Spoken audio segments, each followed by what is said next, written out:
Hey guys, what is up? What is up? What is up? It's your girl Najwa. So I'm here to talk to you today about Real Housewives of Atlanta season 15, episode 1. So I have watched it. I've gotten up to, at the time of filming this video, I've gotten up to episode 3. Right now, it is in episode 4. At least on my subscription. Maybe in the US it is, maybe it's further. But I just want to talk to you. I want to give a little review of the episode. So I'm just going to take a look here and follow along the timeline of the episode. Now, when it first comes in, as always, we see the highlights from Bravo.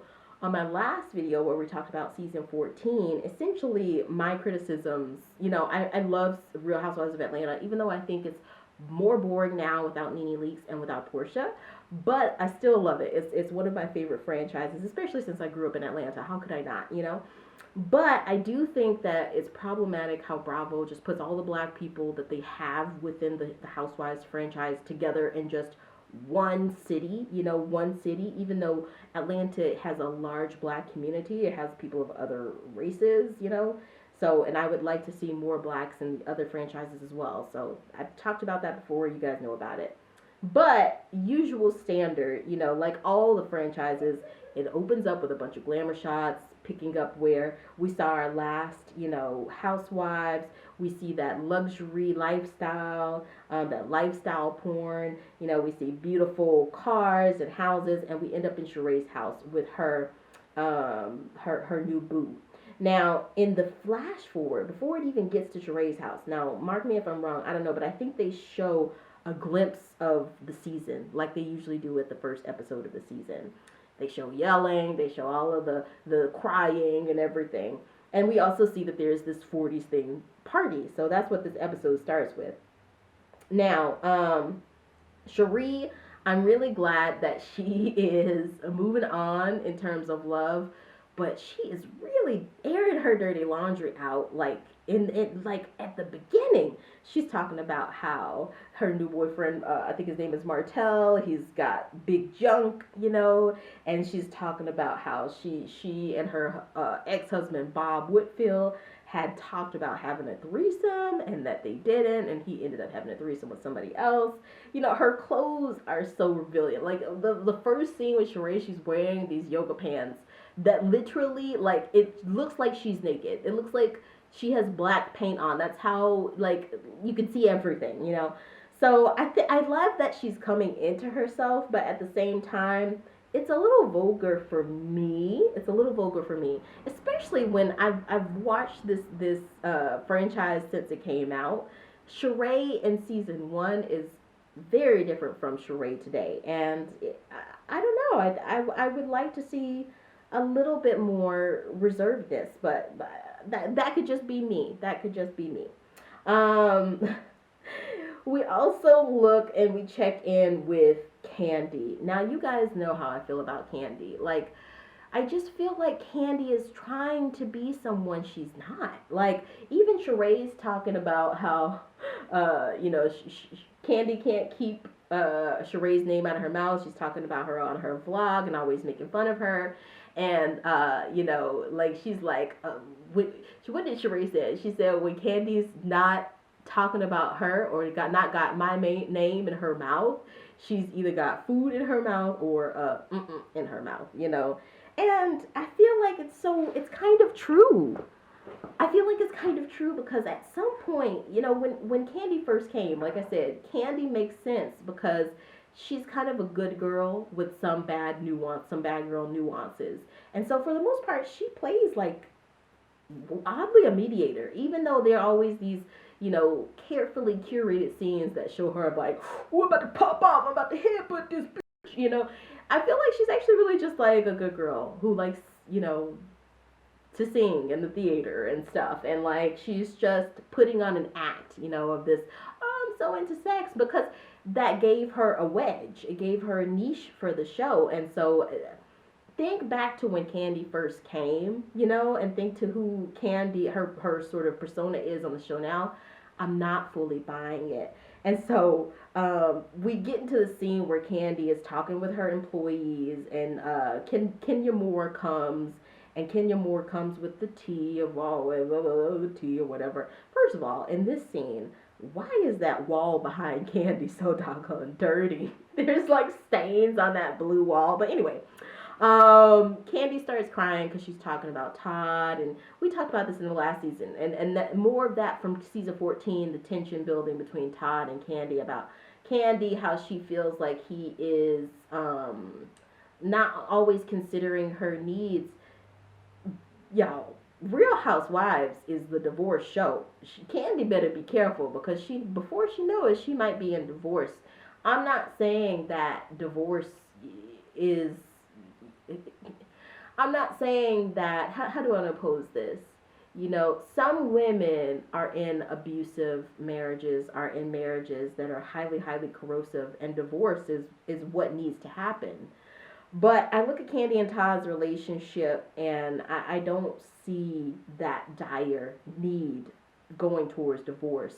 And I feel like when you get a bunch of women around each other who are more like paid co-workers than necessarily friends, and then you have Andy Cohen, who just is looking for the drama, a good marriage can be ruined, a good marriage can. And so she's crying here to all the women, and I just thought it was so bizarre how they were all like, oh, blah, blah, blah, blah, it's okay, Kandi. But, I've talked about that video that I did about toxic friends, how somewhere in the back of the head, sabotaging toxic friends, and it could be a whole set of team, on their face, they'll look sympathetic towards the things that are worrying you. But in the back of their head, they are so happy because misery loves company. So Kandi better be careful. Then we get into this tea that Kenya Moore has about, I think Martell, his name is, Shereé's new boyfriend, and she says that he slid into her DMs one time and he's messy. We know that Shereé just got over all of this craziness with Tyrone. I said in the last video that I talked about season 14, I was so proud when Shereé walked away from that relationship. He left her outside of a cafe for 2 hours. This ex-convict who she showed compassion towards, he just left her sitting there with a camera crew outside of a cafe for 2 hours. He had fallen in love with the idea of Shereé, and Shereé possibly had fallen in love with the idea of him, this convict that I'm giving my compassion to, I'm giving the chance. And this butthole left my girl sitting outside of a cafe for 2 hours, and then gaslit her when she came to confront him about it. So I was really glad to see that she moved on from that to go hopefully towards someone a little bit better. And then she ended up with another guy who I don't know, but his past seems to come up and haunt him. And so before Kenya even confronts Shereé about what she knows about her boyfriend, she goes to Kandi. She says, hey, this guy slid into my DMs. I've heard he's a cheater. I've heard about this in the streets. Always talking about in the streets, and I want to talk to Shereé about this. How should I go about this? And, I've said in the previous video, I feel like Kenya Moore is someone who needed a therapist a long time ago, and she just never got a therapist.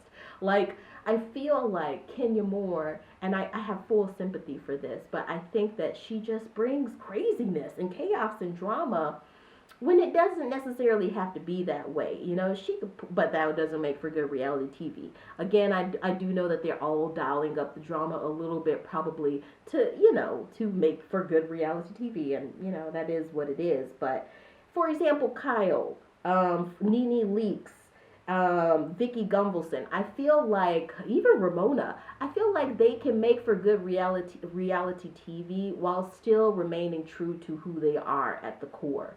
I feel like Kenya Moore, she needed a therapist a long time ago. I feel like all of her outbursts often have to do with other people's men and gossip, and her reflecting on the outside this persona of a huge ego, so much confidence, but you can see maybe on the inside we're looking at someone who is insecure, who is wounded.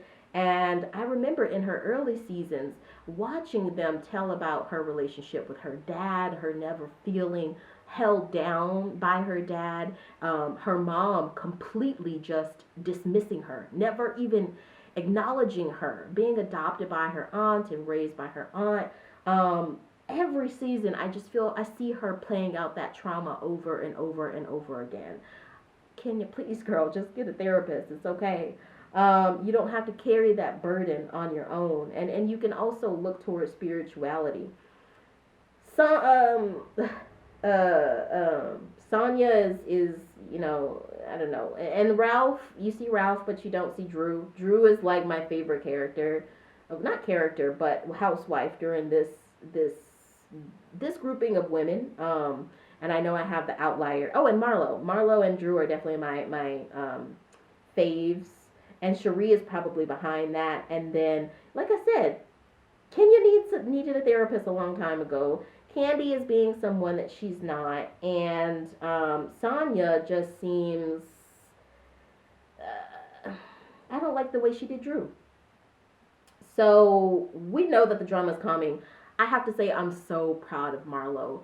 Being, how do they say it? She's a Monty. I think they said a Monty, like a mixture between mom and auntie to her little nephews that she's taken in because her sister is dealing with like being in the criminal justice system and having problems with addiction and mental health. And so she's taking care of her nephews. I love seeing Marlo in this context. I think Marlo, she seems like a person who has pointedly decided to not have children. Maybe at some point she had that opportunity, but the right man didn't just come. And I get that. I get that. It's hard out there. And it's a little bit heartbreaking to see women, especially black women, walking away from marriage, walking away from motherhood. But you know what? When you have generational trauma to the level that African Americans do, sometimes it takes a little bit of walking away to come back to stuff. And I think in a way, Marlo being there with her nephews is cultivating that. And maybe it won't be something that, leads to Marlo being married and having children in this lifetime, but maybe it'll inspire other young girls out there to inspire others in their life to be mothers, to be Monties, however you want to call it. And I thought it was really inspirational, her coming back, because at some point, she said she got angry, she kicked them out of the house and all this stuff. But for the most part, you see her being warm, nurturing, caring, worrying about clothing them, feeding them, giving them a nice roof over their head because they have so obviously probably not been very used to that and been really neglected. And you see her worrying about their education. Are they doing their homework? I just love seeing Marlo in that mom context, and I think it's making our Marlo mature a little bit. And then we see this chick Courtney come into the picture. Now, Courtney and Kandi get into this altercation at the 40s party. Now, let me just say this. Two things happen at this 40s party. Kenya goes to Shereé and just spills it all out about her knowing about what she learned about in the streets, and this guy sliding into her DMs and her saying he's a cheater to Shereé at this moment where, for reality TV, great moment. Good drama. For real life, terrible moment. Why would you go up to your girlfriend and say this at a party? Come on, man. Pull her to the side in a coffee shop and just say, I care about you. Tell me about your boyfriend.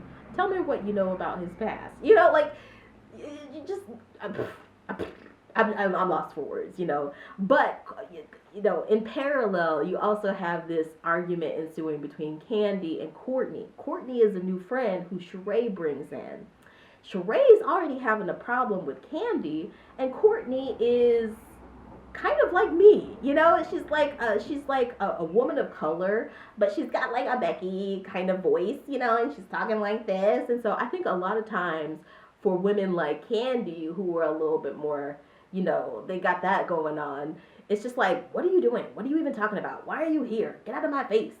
And it ends with Kandi being like, I'm about to headbutt this bitch, I need to go eat lunch. Oh my god, my stomach is growling. Anyway, yeah, I've said before, I feel like Kandi is a good girl, and she's got some little bad girl streaks, and she just, girl, stop. She pops off when she feels threatened, you know. And I guess I get that, but I don't think that Courtney was coming from a threatening place. I think Courtney was just like, I heard that you were talking about me, and I just kind of want to know what that was all about. I think that's where Courtney was trying to come from, but Kandi kind of perceived that as, oh, she wants to start some mess. I think I just every time someone else who really is a boss, because I mean the women on the Real Housewives are bosses. We know that. You know, Shereé, Marlo, Sanya, Kenya, they all are bosses.